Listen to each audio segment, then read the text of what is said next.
berbicara sedikit tentang ketenangan antara istri dan suami. Allah SWT menyebutkan dalam surah Al-Baqarah ayat 187.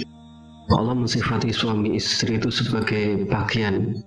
Antum libasul lahun. Engkau ini adalah pakaian bagi mereka dan mereka pakaian bagimu. Ibnu Katsir ketika menjelaskan tentang definisi pakaian itu, salah satunya adalah ketenangan.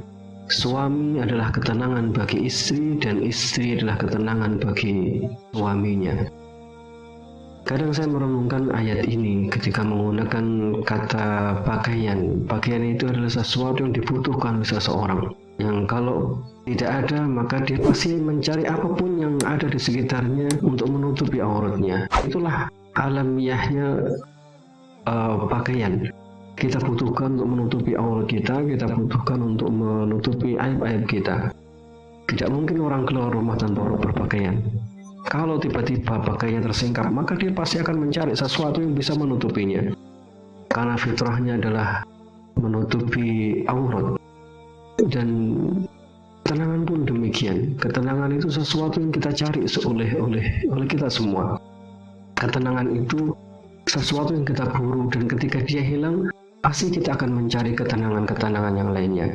Pada saat kita tidak merasa tenang dengan pasangan, pasti kita akan mencari sesuatu yang bisa membuat hati kita tenang, entah dengan membaca Al-Quran, entah dengan mendengarkan radio, entah dengan melihat tontonan hiburan bagi orang yang tidak paham, atau sekedar refreshing, jalan-jalan bagi orang-orang yang mungkin dengan cara itu dia bisa mendapatkan ketenangan. Artinya ketenangan itu selayaknya sebuah pakaian yang dia tidak bisa tinggalkan. Jika dia hilang, pasti dia akan mencari dengan cara apapun. Secara alamiah naluri kita seolah-olah seperti itu. Jika kita tidak punya kerudung, pasti apapun yang ada di rumah kita akan kita pakai untuk menutup aurat ketika kita tiba-tiba harus keluar rumah. Itulah namanya pakaian. Jika dia tidak ada, kita pasti akan mencarinya. Jika tidak ada, maka apapun yang bisa memenuhi untuk menutup aurat, maka dia pasti akan kita ambil. Demikian juga halnya dengan ketenangan. Ketenangan itu naluri alamiah dalam diri kita. Jika kita tidak mendapatkan di rumah, maka otomatis kita akan pelan-pelan mencarinya di luar. Nah, inilah masalah terbesarnya. Ada di antara kita yang salah mencari ketenangan ketika konflik dengan cara pergi ke pantai, jalan-jalan, atau sekedar curhat, ngobrol dengan orang lain. Hal semacam ini adalah ketenangan-ketenangan yang semu. Karena nanti begitu kita kembali ke rumah, ketenangan itu akan hilang dan sirna. Dan kita akan tetap bertemu dengan konflik, dengan sesuatu yang membuat hati kita tidak tenang. Sama seperti pada saat kita di luar rumah, tidak punya kerudung, tidak punya baju untuk menutup aurat, lalu ada kawan kita yang meminjami baju itu atau kerudung itu. Begitu kita balik ke rumah, maka kerudung itu harus kita kembalikan. Artinya apa? Begitu di rumah, kita akan kembali pada kehidupan kita sendiri. Ketenangan sesaat yang kita dapatkan, aurat yang tertutup sesaat tadi, pada akhirnya kain itu harus kita kembalikan pada orang lain. Kita tidak akan pernah bisa memiliki secara hakiki kain itu karena memang itu bukan milik kita. Sebagaimana ketenangan, kita tidak akan pernah bisa memilikinya secara hakiki jika dia memang bukan hak kita. Suatu saat misalnya ada salah seorang yang dia bercerita tentang salah satu saudaranya yang dia terjebak perselingkuhan dengan karyawannya. Dia cerita panjang lebar bahwa si laki-laki ini kemudian memberikan harta bendanya, dan ujung cerita dari kisah ini, si laki-laki ini menggugat cerai istrinya dan sedang proses di pengadilan. Sang istri dan keluarga besarnya menyangka bahwa laki-laki ini terkena guna-guna dari perempuan itu, sehingga sang istri tidak dipilihnya, dan dia lebih memilih perempuan yang baru saja hadir di rumah tangganya ini. Dibawa ke dukun, dan dukun bilang semuanya bahwa ini kena guna-guna atau sihir atau pelet. Saya ingin kembali kepada penjelasan surah Baqarah ayat 187 tadi, bahwa ketenangan itu adalah alamiah fitrah nurani kita. Maka ketika seorang laki-laki, seorang istri, dia tidak mendapatkan ketenangan dari pasangannya, lalu tidak dibingkai dengan pemahaman yang baik, maka dia pasti akan mencari ketenangan yang lainnya. Nah, saya sampaikan kepada si ibu ini, bisa jadi ibu ini bukan sihir, ini bukan guna-guna. Tetapi lelaki ini dia mendapatkan ketenangan yang tidak dia dapatkan dari pasangannya. Oke lah bahwa dia salah, iya. Tetapi ada masalah yang lebih besar sebenarnya sebelum perselingkuhan ini terjadi, yaitu ketenangan yang seharusnya dia dapatkan dari pasangannya tidak ada. Saya tidak bisa menyalahkan sang istri tentu. Tetapi di sini ada hal yang tidak tumbuh selama berumah tangga, yaitu satu sama lain tidak saling menjaga diri, satu sama lain tidak berusaha saling menumbuhkan ketenangan itu. Maka efeknya adalah begitu ada perempuan lain yang dia bisa menampakkan ketenangan yang dia cari, ketenangan yang dicari oleh nalurinya, maka dia akan otomatis mengambilnya. Selayaknya seperti seorang yang berjalan di luar rumah, dia biasa memakai kerudung, lalu tersingkap kerudungnya dan terbang kerudung itu, maka apapun yang ada di sampingnya akan diambil untuk menutup auratnya itu. Seperti itulah yang terjadi pada suami ini sepertinya, Ibu. Jadi kenapa dia kemudian tiba-tiba memprioritaskan si perempuan ini? Mungkin dia mendapatkan sesuatu yang tidak dia dapatkan dari pasangannya. Apakah artinya si laki-laki ini tidak salah? Dia tetap salah karena dia mencari jalan yang tidak baik dalam mengatasi konflik. Maka poin yang ingin saya sampaikan kepada kita semua dalam majelis ini adalah setiap orang itu punya naluri untuk mencari ketenangan. Ini poin yang harus kita sadari bersama. Dan ketika ketenangan itu tidak bisa kita dapatkan dari pasangan, maka kita semua harus waspada. Apa bentuk kewaspadaan itu? Satu, ketika kita memerlukan jalan keluar, carilah nasihat dari orang yang paling aman menurut kita. Siapa mereka? Orang tua, saudara kandung, ulama yang dia lurus. Carilah nasihat kepada mereka. Tidak perlu lagi cerita di Facebook, cerita lagi ke teman-teman dekat, apalagi yang lawan jenis. Hati-hati. Karena kalau kita salah mencari tempat untuk bercerita, maka yang muncul adalah ketenangan semu.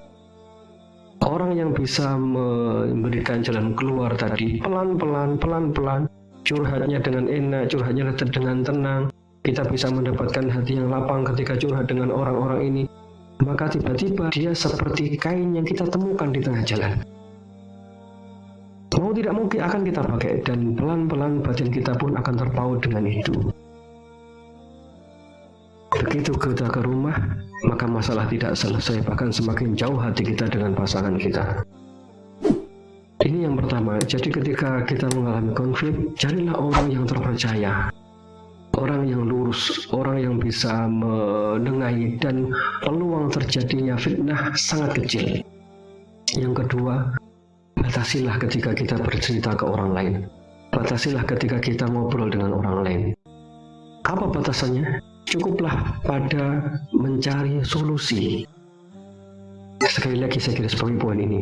Ketika ngobrol dengan orang lain, yang kita cari adalah solusi, bukan mencari ketenangan baru, bukan mencari pelampiasan baru, bukan mencari sesuatu yang hilang ketika bersama pasangan. Mohon maaf, mungkin ini bahasanya agak kasar ya, tapi itulah kurang lebih yang mewakili jiwa-jiwa kita yang mungkin ada masalah. Yang saya maksudkan begini, jika kita kemudian di rumah tangga dengan suami konflik, dengan istri konflik, lalu kemudian sang suami menemui temannya di kantor, ada seorang perempuan di kantornya yang sangat mudah untuk diajak ngobrol, ringan, bisa bercanda ria. Nah, pada poin inilah masalahnya.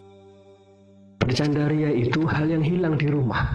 Begitu kita bisa melakukannya dengan orang lain, maka itu masalah yang baru. Curhat, ngobrol, itu seharusnya ada di rumah. Begitu kita bisa menikmatinya dengan orang lain, maka ini masalah baru. Maka pada saat kita ngobrol dengan orang lain, pastikan dia adalah sejenis satu, laki-laki pada laki-laki, perempuan pada perempuan. Atau kalaupun lawan jenis, tetap libatkan orang lain. Tetap carilah orang yang paling aman, jangan berduaan, dan lain sebagainya. Jadi berpegang teguh pada batas-batas Al-Quran dan Sunnah, batas-batas pada perintah. Yang kedua, pada saat ngobrol dengan orang lain, berhentilah pada batas fokus yang kita inginkan, yaitu jalan keluar. Tidak boleh lebih dari itu. Jika kita ngobrol dengan orang lain, bahkan kepada ulama sekalipun atau mungkin orang yang paham agama sekalipun, jika telah melebihi hal itu, maka nanti kita akan terjebak pada masalah baru. Intinya adalah sesuatu yang hilang di rumah jangan hadirkan bersama orang lain. Sesuatu yang lepas di rumah jangan munculkan pada diri orang lain. Maka itu yang akan membuat masalah baru nanti. Ketika kita ngobrol dengan orang lain, kemudian kita sudah bisa bercandaria, kita senang ketika ngobrol dengan orang itu, maka segeralah berhenti. Karena itu semua seharusnya ada di rumah kita. Maka cara terapinya adalah begitu kita mengalami masalah dengan orang lain, berhentilah pada batas-batasnya. Saya tetap tidak bisa tenang dan saya enak Pak ketika ngobrol dengan si fulan itu misalnya. Tetap berhenti. Sadarilah bahwa di dalamnya ada bencana yang lebih besar. Kita nanti akan terjebak pada problem-problem besar, konflik yang jauh lebih runcing, dan cara menyelesaikan masalah yang tidak pada tempatnya akhirnya. Ini mungkin nasihat penting bagi kita semua dalam rangka menyelesaikan konflik dalam rumah tangga. Butuh waktu, butuh keseriusan dalam masalah ini, dan tidak mudah. Satu-satunya jalan agar kita ini bisa menjaga diri adalah selalu ingat Allah SWT dalam setiap urusan kita. Selalu ingatlah bahwa apa yang kita lakukan itu memiliki efek yang buruk untuk diri dan keluarga kita. Bolehlah kita mencari jalan keluar, namun jangan sampai sesuatu yang hilang itu kita hadirkan bersama orang lain yang tidak halal. Semoga nasihat yang sedikit ini bermanfaat untuk kita semua sebagai bahan renungan. Wallahu a'lam bishawab.